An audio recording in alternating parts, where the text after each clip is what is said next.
নমস্কাৰ আপোনালোক সকলকে মোৰ ইউটিউব চেনেল আসাম এক্সাম কৰ্ণাৰলৈ স্বাগতম জনাইছোঁ। ডিব্ৰুগড় ইউনিভাৰ্চিটিৰ ফালৰ পৰা এখন নটিচ আহিছে আপোনালোকৰ ডুৱেটক লৈ অৰ্থাৎ ডিব্ৰুগড় ইউনিভাৰ্চিটি এডমিশ্যন টেষ্টক লৈ এখন নটিফিকেশ্যন জাৰি কৰা হৈছে।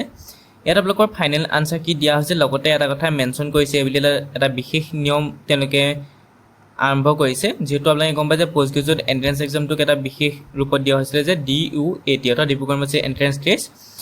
আজি নটিফিকেশ্যনখন আহিছে, ইয়াতে আপোনালোকে এটা পইণ্ট উল্লেখ কৰিছে, ইয়াত আপোনালোকে 3 নম্বৰ পইণ্টটো উল্লেখ কৰিছে। চাব, for admission to any programme at Dibrugarh University candidate must mandatorily apply through the শৰ্মাৰ admission portal using the DUAT 2026 score. No application fees shall be charged for submission of the admission application through the শৰ্মাৰ portal.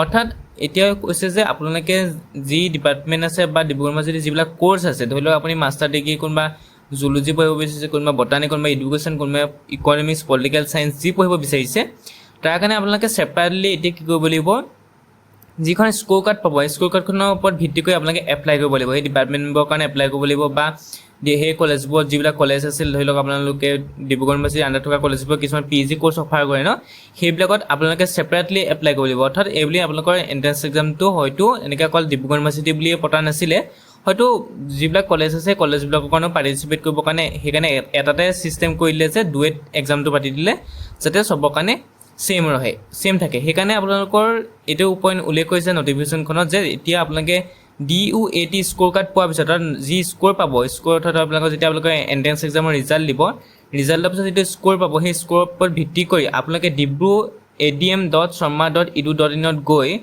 আপোনালোকে সেই কলেজবোৰৰ কাৰণে বা Dibrugarh university কেম্পাছত পঢ়িবৰ কাৰণে master degree পঢ়িবৰ কাৰণে আপোনালোকে ছেপাৰেটলি এপ্লাই কৰিব লাগিব। কিন্তু তাৰ কাৰণে কোনো এপ্লিকেশ্যন ফিজ লোৱা নহয়। তাৰপিছত 4 নম্বৰ পইণ্টটো উল্লেখ কৰিছে, এই separate notification containing the detail admission schedule, eligibility criteria and admission procedure will be published on the Dibrugarh University website in due course. Candidates are advised to visit university website.